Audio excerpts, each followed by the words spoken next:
welcome to the SIBSI export software. Let's start with master setting. It means initially जब भी आप software में onboard करते हो तो सारे डॉक्यूमेंट जनरेट करने के लिए जो बेसिक इंफॉर्मेशन रिक्वायर है, जैसे कि आपकी कंपनी की इंफॉर्मेशन, वो आप मास्टर सेटिंग में कंपनी इन्फो से सेटअप कर सकते हैं। आपको 101 से स्टार्ट करना है, कंपनी के प्रीफिक्स और सिफिक्स से सेट करनी है, तो वो सब आप सेटिंग से कर पाओगे। और नेक्स्ट प्रोडक्ट का सेक्शन है। प्रोडक्ट के सेक्शन से अगर आपके पास ऑलरेडी अकाउंटिंग का कोई सॉफ्टवेयर है या आप और कोई भी सॉफ्टवेयर यूज़ कर रहे हो जहाँ पे आपका प्रोडक्ट लिस्ट रेडी है, तो आप एक्सेल फाइल डाउनलोड करके सारा एक साथ इंपोर्ट कर सकते हो। अदरवाइज 1 बाय 1 नया प्रोडक्ट ऐड करना है तो आप ऐड कर सकते हो। और एक ही प्रोडक्ट के 3 डिफरेंट वेरिएंट दिए हुए हैं कि आपको कोई buy wise product name set करना है स्पेसिफिक, तो वो भी आप कर पाओगे। और अदर कोई प्रोडक्ट नेम चेंज करना है तो वो भी आप यहाँ से कर सकते हो। कस्टमर में आपके लिस्ट ऑफ कस्टमर है, आपको एक साथ इंपोर्ट करने हैं तो इंपोर्ट भी हो सकते हैं। 1 बाय 1 ऐड करना है तो आप कस्टमर यहाँ से ऐड कर पाओगे। सेम है कि आपकी लिस्ट ऑफ पोर्ट, इंडिया के पोर्ट्स एंड अदर कंट्री के पोर्ट्स, आप पोर्ट्स में से ऐड कर सकते हो। और यूनिट में से आप मल्टीपल यूनिट सेट कर सकते हो कि समटाइम्स अगर आपका ऑर्डर केजी में आ रहा है, मेट्रिक टन में आ रहा है, buyer to buyer order unit change हो रहे हैं, तो आप मल्टीपल यूनिट यहाँ पे मैनेज कर सकते हो। सेम करेंसी के लिए दिया हुआ कि नई कंट्री का ऑर्डर आ रहा है तो आप मल्टीपल करेंसी मैनेज कर सकते हो, करेंसी से payment terms and shipment term add कर सकते हो। तो ये सारी इंफॉर्मेशन है वो वन टाइम है कि वन टाइम आपको प्रोवाइड करनी है। नेक्स्ट आपके जो भी डॉक्यूमेंट जनरेट होंगे वहाँ से सिस्टम ऑटोमेटिकली मास्टर सेटिंग से इंफॉर्मेशन पिकअप करेगा। और हम डिपार्टमेंट वाइज डिपार्टमेंट जाते हैं कि अगर आपकी सेल्स की टीम को कोटेशन क्रिएट करना है तो कोटेशन के मॉड्यूल में जाना है और यहाँ से आप कोटेशन क्रिएट कर सकते हो। सेम बायर का रिपीट ऑर्डर आ रहा है तो उस केस में कॉपी का भी ऑप्शन है, क्योंकि आप कॉपी कर सकते हो। और जो सारी इंफॉर्मेशन है बायर की, एड्रेसेस, अदर इंफॉर्मेशन, वो आपको फिर से एंटर ना करनी पड़ेगी। और पूरा सिस्टम रोल बेस्ड चलता है, यानी कि जिस मेंबर को जितना वर्क करना है उसके रिलेटेड ही एक्सेस जब वो सॉफ्टवेयर में लॉगिन करता है उनको मिलेगा। जैसे कि सेल्स की टीम को ओनली कोटेशन क्रिएट करने के राइट्स आपको देने हैं तो वो सॉफ्टवेयर में लॉगिन होके ओनली कोटेशन क्रिएट कर पाएगी। डॉक्यूमेंट्स की टीम है वो बाकी के डॉक्यूमेंट्स लॉगिन होके कर पाएगी। परचेस की टीम उनका वर्क कर पाएगी। वैसे पूरा रोल बेस्ड सिस्टम है। नेक्स्ट एक्सपोर्ट डॉक्यूमेंट में परफॉर्मा इनवॉइस है, जहाँ से आप परफॉर्मा इनवॉइस क्रिएट कर सकते हो। और परफॉर्मा इनवॉइस के बेस पे हमारा कस्टम इनवॉइस, कमर्शियल इनवॉइस और we can say tax invoice, वो सारे डॉक्यूमेंट्स इन पैकिंग लिस्ट और जनरेट होते हैं। सिर्फ आपको बताना है कि कौन से कॉन्ट्रैक्ट के लिए आपको इनवॉइस क्रिएट करना है, बाकी के सारे डॉक्यूमेंट सिस्टम ऑटोमेटिक आपको क्रिएट करके प्रोवाइड करेगा। Next pre shipment and post shipment documents के ऑप्शन दिए गए हैं, जहाँ पे सारे pre post shipment related documents के ऑप्शन है। आप कोई भी प्री शिपमेंट पोस्ट शिपमेंट का डॉक्यूमेंट यहाँ से क्रिएट कर सकते हो। बीएल ड्राफ्ट का ऑप्शन है, यहाँ से आप बीएल का ड्राफ्ट जनरेट कर सकते हो। और ई वे बिल और ई इनवॉइस का ऑप्शन भी प्रोवाइड किया है, ताकि आपको गवर्नमेंट के पोर्टल में जाके ये सारी फिर से फिलअप ना करनी पड़े। यहाँ से अगर आप ई वे बिल इनवॉइस क्रिएट कर रहे हो तो वो सेम टाइम गवर्नमेंट के पोर्टल में जनरेट हो जाएगा।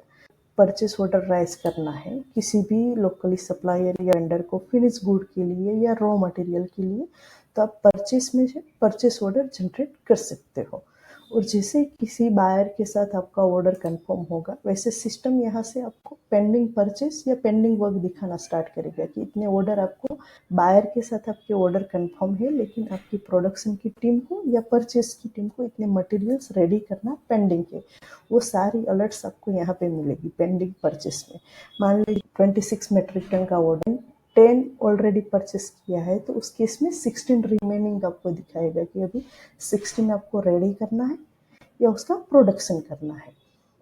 किसी भी सप्लायर को, वेंडर को अपने परचेस ऑर्डर राइज किया है, उसके अगेंस्ट में जब भी आप गुड्स रिसीव कर रहे हो अपने वेयर हाउस पे या फैक्ट्री पे या फिर पोर्ट पे डायरेक्टली, तो आप परचेस रिसीव से गुड्स रिसीव नोट में उसकी एंट्री कर सकते हो कि इतने इतने गुड्स हमें इस पीओ के अगेंस्ट में रिसीव हुए हैं, ताकि उसके अकॉर्डिंग जो हमारा रॉ मटेरियल है उसका स्टॉक इंक्रीज हो जाएगा।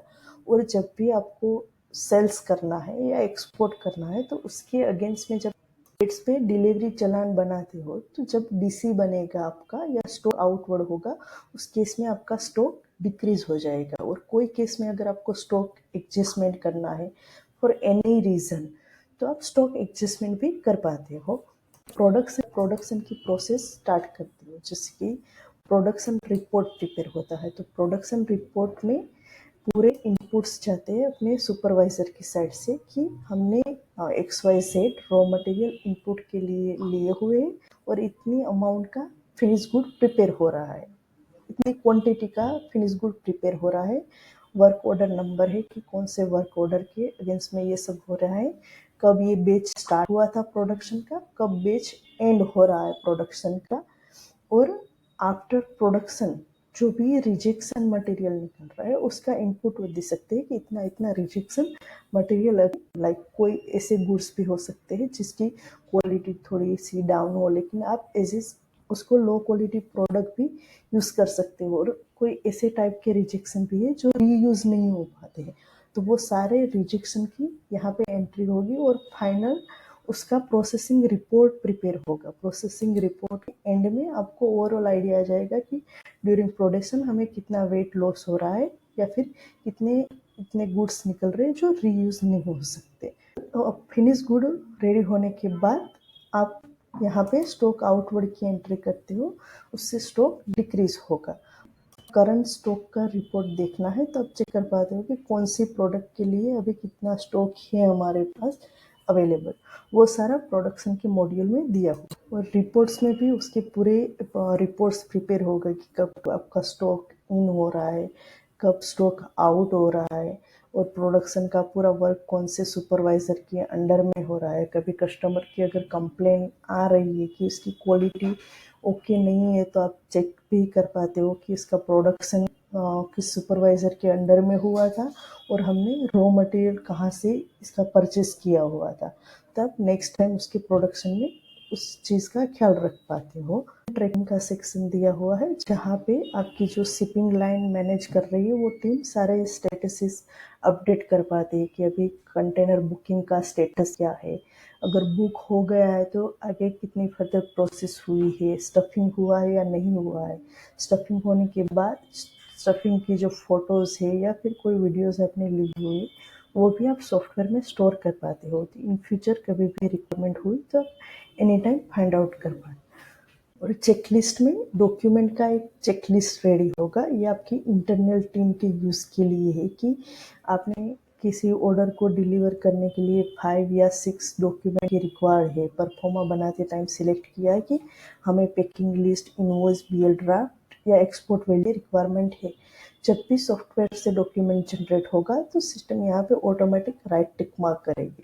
तो सेम टाइम पे अगर आपके मल्टीपल शिपमेंट चल रहे हैं तो आपको एग्जैक्टली क्लैरिटी रहेगी कि कौन कौन से डॉक्यूमेंट रेडी है और कौन कौन से डॉक्यूमेंट पे अभी हमें वर्क करना पेंडिंग है, वो आप चेकलिस्ट से पूरा चेक कर पाओगे। और ये पूरा क्लाउड बेस्ड सॉफ्टवेयर है, तो आप कोई भी लोकेशन पे हो, ट्रैवल कर रहे हो, कहीं से भी एक्सेस कर पाते हो इजीली, ताकि आपको any time any kind of document की रिक्वायरमेंट है या रिपोर्ट देखना है तो वो आप चेक कर पाते